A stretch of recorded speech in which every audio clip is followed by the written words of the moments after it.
notre invité politique ce matin, c'est Gilles Platré. Bonjour. Bonjour. Merci beaucoup d'être avec nous, maire de Chalon-sur-Saône, vice-président des Républicains. On va bien sûr parler des législatives et votre parti, mais d'abord, une première question, puisque Emmanuel Macron est actuellement en route pour Kiev avec Olaf Scholz, le chancelier allemand, et Mario Draghi, le chef du gouvernement italien. C'est une bonne chose qu'il se rende à Kiev. C'est la première fois depuis le début de la guerre. Oui, je pense que le président est dans son rôle. Pour le coup, s'il m'arrive d'être sévère avec sa politique intérieure, je pense que sur le plan international, il représente quelque part ce que nous souhaitons, c'est-à-dire une position d'équilibre qui ne soit pas aveuglément atlantiste, puisqu'on sait très bien que les États-Unis ont aussi des intérêts propres à défendre dans cette affaire, et que finalement, en apportant un message sur place, qui est très important, au nom de l'Europe, dont il préside les destinées jusqu'au 30 juin, et en disant finalement pas de précipitation, il n'y a pas d'intégration immédiate de l'Ukraine, par exemple, dans le bloc européen, bien sûr qu'il appartient historiquement, mais on peut regarder sur les institutions et prendre notre temps.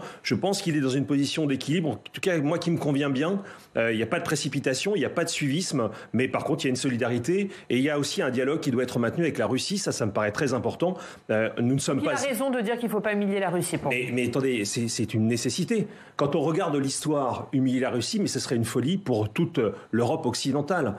Ça ne veut pas dire que c'est un blanc-seing donné à M. Poutine dans ses volontés annexionnistes qui sont manifestes par la force, par la violence. Ça, nous le condamnons et je pense qu'on a quand même montré un degré de réprobation qui est assez digne de ce que nous sommes et des valeurs que nous défendons. Pour autant, continuer le dialogue, ça me paraît absolument essentiel, même dans les pires conditions, parce que le jour où on n'a plus de dialogue, effectivement, on est sur une logique d'isolationnisme complet aux dépens de la Russie, et c'est une très mauvaise chose pour l'Europe tout entière. Alors, on va parler des législatives, puisqu'avant de partir en Roumanie, en Moldavie et en Ukraine, Emmanuel Macron s'est exprimé sur le tarmac de l'aéroport. Il a appelé les Français à lui donner une majorité solide. Est-ce que vous, qui êtes gaulliste, vous dites, mais oui, c'est important pour la stabilité du pays que le président de la République dispose d'une majorité solide pour gouverner? Moi, je pense que c'est important pour la démocratie que la liberté revienne à l'Assemblée nationale. Qu'il ait une majorité relative. Et je pense que ou qu'il n'ait pas de majorité du tout. Non, alors il nous faut une majorité. De toute façon, il y aura. Je ne crois pas une seule seconde, pour parler clairement, que M. Mélenchon puisse disposer d'une quelconque majorité à l'issue des élections dimanche prochain. C'est très clair.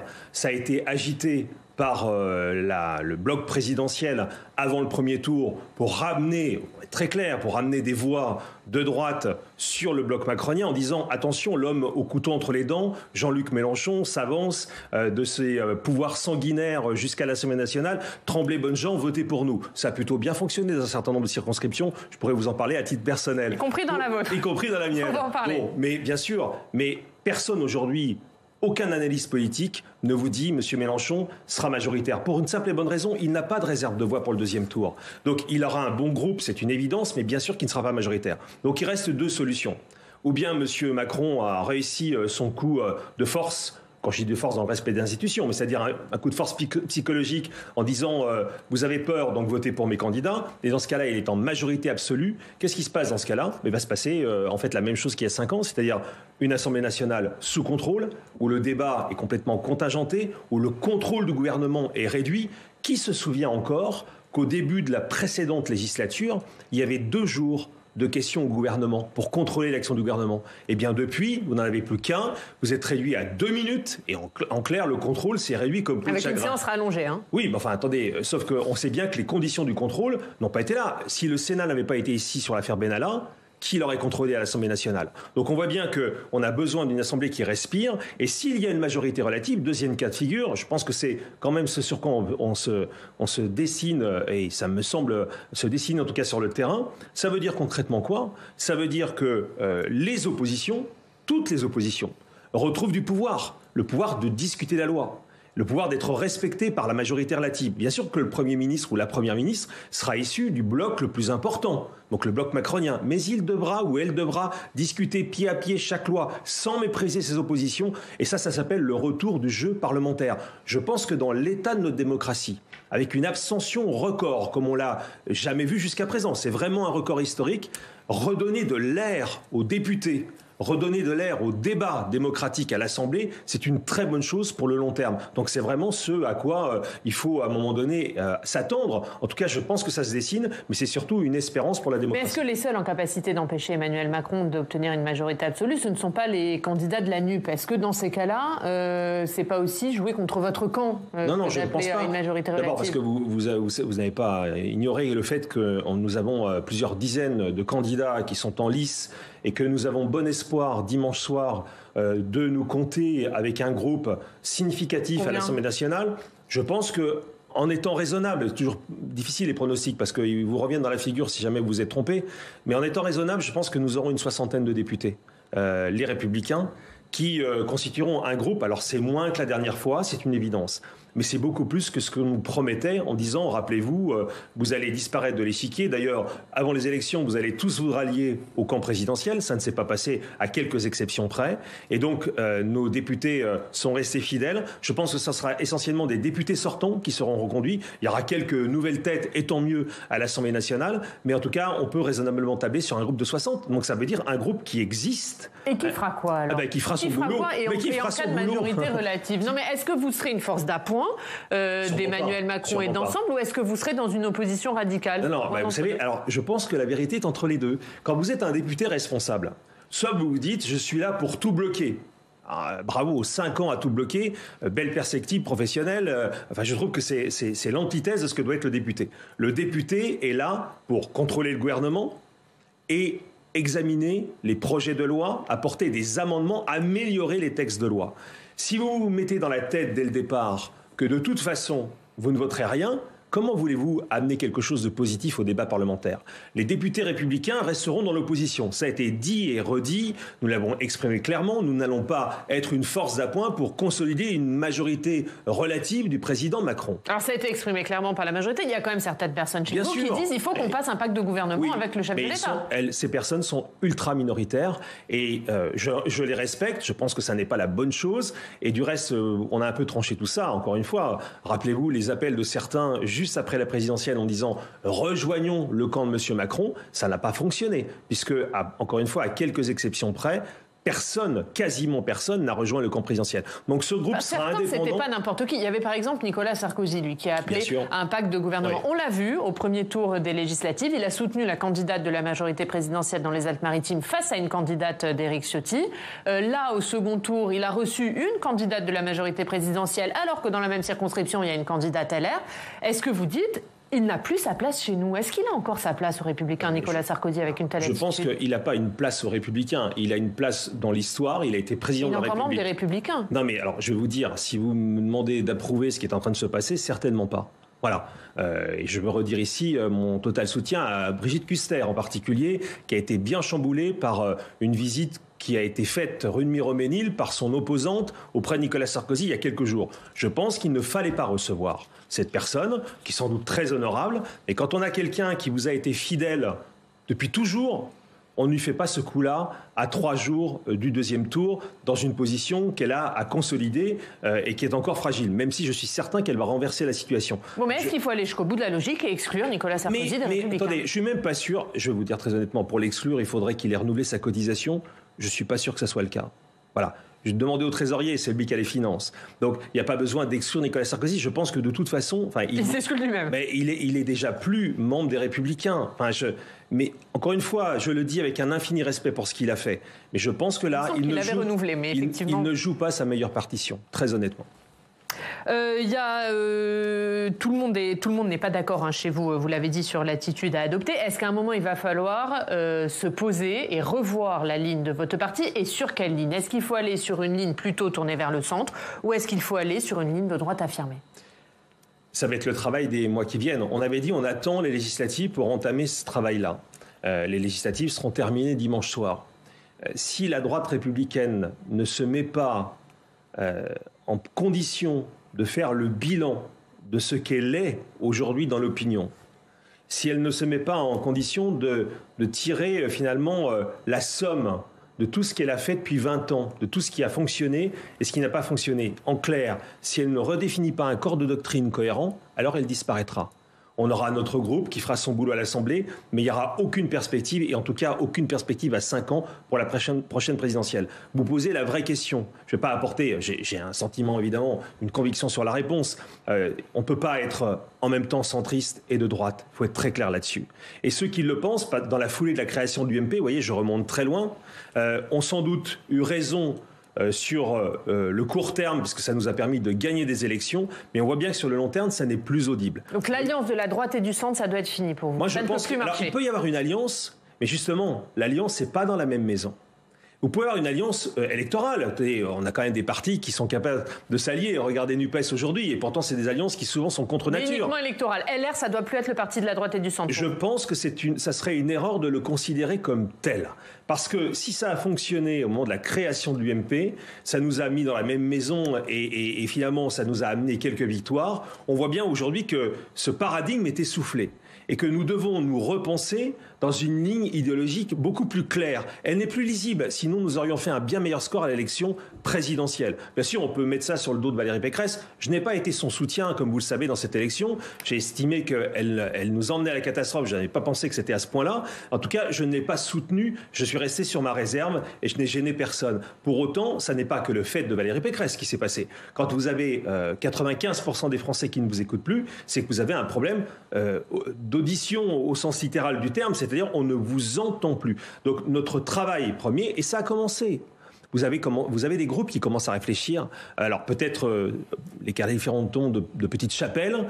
Je pense que ce débat doit se passer à l'intérieur de LR. Mais si nous n'avons pas ce courage d'aller jusqu'au fond des choses, de faire un vrai inventaire et de tracer une ligne pour demain, jamais nous ne reviendrons au pouvoir national. C'est aussi simple que ça. Les Français attendent de nous de la clarté. C'est à nous de faire ce travail-là. Mais est-ce que vous avez encore une place dans la recomposition du paysage politique ? Est-ce qu'aujourd'hui, vous n'avez pas vos électeurs qui sont partis d'un côté chez Emmanuel Macron, ceux du centre, et de l'autre vers Marine Le Pen ? Et aujourd'hui, votre place... Ou Éric Zemmour, d'ailleurs. Ou Éric Zemmour. Et aujourd'hui, il n'y a plus de place pour les LR. Le résultat de l'élection législative dans votre circonscription, vous êtes arrivé 3e. Est-ce que ce n'est pas l'illustration de ça, qu'aujourd'hui, il n'y a plus de place pour les Républicains ? Je pense que non. Parce que, je vais vous dire pourquoi. Sur le constat immédiat, vous pouvez dire, effectivement, vous êtes en train de disparaître. Mais je suis historien de formation. Et les idées ont la vie dure. C'est pas parce que vous subissez une série de revers que vous êtes appelé à disparaître. Si vous ne faites pas ce qu'il faut, effectivement, on disparaîtra. Si on ne reclarifie plus notre position, notre doctrine idéologique, je vous fiche mon billet qu'effectivement nous disparaîtrons. Mais je pense très honnêtement qu'il y a dans ce pays place pour une droite républicaine qui soit forte sur le régalien. Vous nous dites, à juste titre, vous avez une partie de vos électeurs qui sont partis chez M. Macron. C'est sans doute d'ailleurs ce qui m'a coûté ma qualification au 2e tour dans ma circonscription. Pas faire un cas particulier, mais c'est un cas comme beaucoup d'autres d'ailleurs, puisque ça s'est passé, il y a eu un transfert. Bien agité par la peur de l'homme au couteau entre les dents, M. Mélenchon, qui a fait peur à une partie des électeurs qui sont partis d'un côté. Moi, j'ai une bascule de 500 électeurs qui me coûte la qualification au 2e tour. Pour autant, je ne suis pas certain que ces électeurs, quand vous les interrogez sur le bilan sécuritaire de M. Macron, le bilan migratoire de M. Macron, la lutte contre le communautarisme, soient satisfaits de l'action du président de la République. Donc, ça veut dire concrètement que sur ces sujets régaliens-là, nous avons quelque chose à dire. Pas dans les outrances de Mme Le Pen, qui a toujours grossi le problème, qui a parlé dans tous les sens de ces sujets et qui finalement n'apporte rien. Nous avons en matière... Elle a dit, Marine Le Pen, elle a redit sur France 2 cette semaine, elle a dit, mais si on n'a pas, nous, un groupe puissant à l'Assemblée nationale, l'immigration, le communautarisme, la question de l'islam, on n'en parlera plus à l'Assemblée nationale. Écoutez, je pense que les Français veulent en parler. Alors là, pour le coup, je peux vous le dire comme maire et comme candidat législatif, parce que ça veut dire que vous n'êtes pas même d'en parler pour elle. C'est ça le message qu'elle fait passer. Non, je pense que nous avons aujourd'hui quelque chose à défendre qui soit de l'ordre du raisonnable, c'est-à-dire de la fermeté régalienne, sans l'outrance des extrêmes. Enfin, jamais on ne me fera dire que le débat démocratique doit être confié aux extrêmes. Je pense que c'est une façon de le diluer, parce qu'en réalité, on voit très bien, Mme Le Pen a tout fait, je vais peut-être un peu iconoclaste, a tout fait pour ne pas gagner cette élection. Elle fait tourner sa boutique, mais elle ne veut pas gagner. Pourquoi ? Je vais vous donner un exemple très clair, autant l'illustrer. Débat du 2e tour, d'entre-deux tours. Mme Le Pen et les équipes de M. Macron, même Mme Le Pen, négocient les conditions du débat. À quelle heure arrivent les sujets sur la sécurité où Mme Le Pen a un avantage comparatif par rapport à M. Macron ? À 23h. Mme Le Pen a tout fait pour ne pas gagner cette élection. Quand on aura compris Quand les électeurs auront compris que le clan Le Pen, puisque M. Bardella, c'est le petit-fils, donc c'est un clan familial, que ce clan est là pour faire tourner sa boutique, qu'il n'a rien à faire de gagner l'élection, qu'il veut juste avoir des voix pour faire tourner un parti politique, alors peut-être qu'on aura intérêt à se tourner vers d'autres partis qui, eux, ont une culture de gouvernement et qui veulent changer les choses. Moi, je suis convaincu, et je ne cesserai de le dire, que Mme Le Pen est une tromperie pour le peuple français. Non seulement parce qu'elle est démago, mais ça on le sait, mais surtout parce qu'elle ne veut pas gagner. Vous avez bien vu la campagne des élections législatives. Il se réveille à 3 jours du premier tour. Mais dès le départ, M. Bardella nous dit, mais de toute façon, non, mais on ne sera pas majoritaire à l'Assemblée. C'est le premier message du rassemblement. Pourquoi ? Parce qu'ils ne veulent surtout Marine pas... Le Pen elle-même l'a dit. Non, mais bien sûr, ils l'ont dit. Parce qu'ils ne veulent pas gagner. Ils veulent faire tourner une boutique familiale qui fonctionne bien depuis 60 ans. Reconnaissons que quand même, c'est un objet politique intéressant, le Rassemblement national. Depuis 60 ans, cette boutique familiale tourne. Mais pour autant, ça n'est pas la solution pour les Français. Et ça fera aussi partie du boulot qu'on devra avoir vis-à-vis de l'opinion publique et vis-à-vis des électeurs si on veut demain reconquérir ce qu'on a perdu, notamment parce que la dilution de nos idées de droite dans un magma qui n'était pas simplement de droite, qui était centre et droit, nous a perdu des électeurs. Donc retrouvons le chemin du régalien. Nous sommes le parti gaulliste. Nous sommes le parti fondateur de la Ve République. Nous sommes le parti patriote par excellence, celui qui a sauvé la France du désastre à plusieurs reprises, pendant la guerre et également en 58. Donc retrouvons ce chemin-là. Je pense qu'il y a une voie pour nous reconstruire sur cette base-là notamment. Et pour ça, il va falloir un chef, Gilles Platré. Oui. Qui pour succéder à Christian Jacob pour vous ? Il faut une personnalité, me semble-t-il, qui ne soit pas déjà embarquée dans l'aventure qui va se passer dans 5 ans. Si on devait retomber dans un jeu d'écurie, je vois bien les choses commencer à se redessiner chez nous. Certains se sentant, sans doute à juste titre, un destin présidentiel. Et se disant, ne me demandez pas de mettre des noms là-dessus, chacun se reconnaîtra. Et d'ailleurs, il y en a un certain nombre.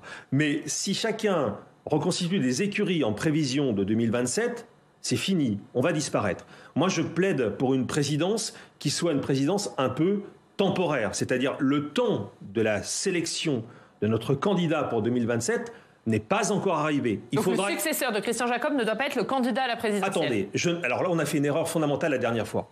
Quand on a choisi un successeur à Laurent Wauquiez, on avait posé une règle. D'ailleurs, c'était le président de l'Archer, le premier qui l'avait imposé, cette règle. Tous les candidats devront prendre l'engagement de ne pas être candidat à l'élection présidentielle. Moi, je ne veux plus de cette règle.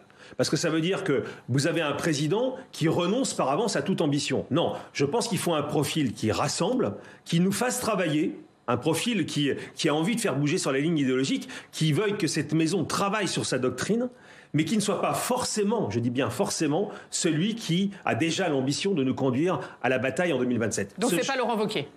Je n'ai pas, à ce stade... Oui, parce que vous pensez qu'il est candidat pour 2027 ? On peut le penser, on peut penser qu'il a des ambitions pour 2027. Il n'est pas le seul, vous le savez très bien, parce que tout le monde aujourd'hui regarde la ligne bleue des Vosges 2027 en pensant que ça peut être son tour. Je dis simplement que si cette machine-là se mettait en route maintenant, on donnerait un spectacle absolument détestable, mais détestable à l'opinion publique, et jamais on ne remonterait la pente. Donc déjà du boulot intellectuel, du boulot de doctrine. Qu'est-ce que nous sommes ? Qu'est-ce que nous voulons pour le pays ? Est-ce qu'on peut clarifier notre ligne ? Mais et qui, du coup ? Parce que, par exemple, Bruno Retailleau, il a écrit un livre de plusieurs centaines de pages pour refonder sur le fond votre parti. Est-ce que lui pourrait succéder à Christian Jacob ? Nous avons besoin... Alors, je vais pas ce matin, vous dire... C'est pas enregistré, je me suis trompé, c'est vraiment ce matin, c'est du direct. Je ne vais pas vous dire que c'est un tel plus qu'un autre. Mais il nous faut un profil qui nous fasse bosser sur le fond. Sur la ligne de Bruno Retailleau, de Laurent Wauquiez. Sur une ligne de droite. Voilà, c'est très clair. Sur une ligne de droite. Vous, quel rôle comptez-vous jouer ? J'espère que j'agiterai un peu le cocotier. C'est plutôt ma nature. Je pense, j'ai commencé de travailler... Vous savez, il y a du travail public et puis il y a du travail en équipe qui ne se voit pas forcément. J'ai commencé à constituer un groupe autour de moi de personnes qui sont venues me donner un coup de main pour pouvoir travailler sur le fond de la doctrine. Ce n'est pas forcément ce qui brillera le plus dans un premier temps, mais ce travail est nécessaire. Donc je vais continuer là-dessus. On verra après ma position dans le mouvement. J'ai évidemment envie de m'investir. À quelle place ? Ça, on le verra le moment venu. Mais est-ce que vous êtes candidat pour succéder à Christian Jacob ? Je ne dis pas ça ce matin. Chez vous, je n'exclus rien non plus, mais je ne suis surtout pas en train de faire une déclaration de candidature devant vous, parce que je pense qu'il peut y avoir des configurations qui nous rassemblent. Encore une fois, je préférerais qu'on se rassemble plutôt qu'on se divise, mais en tout état de cause, je le dis très clairement et je vous le dis en sincérité, je compte évidemment m'impliquer beaucoup dans la reconstruction de cette famille politique et au-delà de la famille, de cette philosophie politique, parce que c'est ça, à mon sens, dont la France a besoin. Un dernier mot sur une autre actualité, c'est une nouvelle révélation de Mediapart. Mediapart qui a recueilli le témoignage d'une élue centriste qui dit avoir été victime d'une tentative de viol en 2010 de la part de Damien Abad. Damien Abad qui était le président de groupe DLR jusqu'il y a peu. Elisabeth Borne et Emmanuel Macron ont-ils raison de le maintenir au gouvernement? Ça devient un vrai problème politique. Voilà. Moi, je suis très embarrassé dans cette affaire. Pourquoi? D'abord parce qu'il y a le ressentiment d'un homme qui nous a trahis et qui pourrait... nous dicter une conduite d'extrême sévérité vis-à-vis de lui. Mais j'essaye de m'extirper de ça, parce que c'était vraiment une trahison. J'ai été le premier d'ailleurs à demander, il y a bien des semaines, qu'il quitte la présidence du groupe. Je n'avais pas été suivi à l'époque, et je pense qu'on aurait clarifié les choses avant. Bon, mais oublions ça. Je suis partagé parce qu'il y a une présomption d'innocence qui est un principe républicain. Si vous la jetez aux orties, alors demain, vous, moi, tout le monde peut être accusé. Et dans ce cas-là, on brise des vies sans avoir de fondement établi par la justice. Mais je pense qu'on a un vrai problème politique. Et j'avais dit lors des premières révélations que si y en avait d'autres, la situation deviendrait compliquée. Bon, donc j'ai cru comprendre que l'avocate de cette plaignante était en train de rassembler des éléments pour savoir si elle pouvait ou pas déposer une plainte. S'il y a un dépôt de plainte, la justice saisie pourra dire ce qui se passe. Je pense qu'aujourd'hui, le problème est politique. Jusqu'à quel moment, dans un contexte où nous voulons tous que ces affaires éclatent au grand jour, que les victimes soient reconnues, jusqu'à quel moment des accusations accumulées peuvent maintenir un ministre ou pas en fonction. Je pense qu'on arrive à un moment crucial où ce problème se pose à Mme Borne, à M. Macron. Et j'ai tendance à penser que sans doute ils seront amenés à agir bientôt parce que ça ne me paraît pas tenable à long terme. Vous voyez bien comment ça travaille l'opinion. Vous voyez bien cette lycéenne qui interpelle, elle n'est pas politisée, elle interpelle spontanément le président de la République parce que ça la chagrine comme femme, ça la chagrine comme citoyenne. Je pense qu'on a un vrai problème et qu'il va falloir le trancher très bientôt. Un dernier mot, juste que vous êtes vice-président des Républicains. Vous étiez au courant, vous aviez entendu parler avant les révélations de Mediapart d'actes de Damien Abad? Je ne suis pas un familier de M. Abad. D'autres qui étaient à l'Assemblée ont semblé dire qu'ils étaient à peine surpris, peut-être pas des accusations de viol, mais en tout cas de comportements inappropriés. Quels qu'ils soient, ces comportements doivent passer au crible de la justice. C'est à elle de nous dire si oui ou non M. Abad est coupable. Personne d'autre ne peut le dire avant elle. En revanche, je le dis bien, le problème avant d'être judiciaire est un problème politique. Et ça, il faudra qu'il soit tranché bien vite. Merci Gilles Platry. Merci beaucoup d'avoir été notre invité ce matin.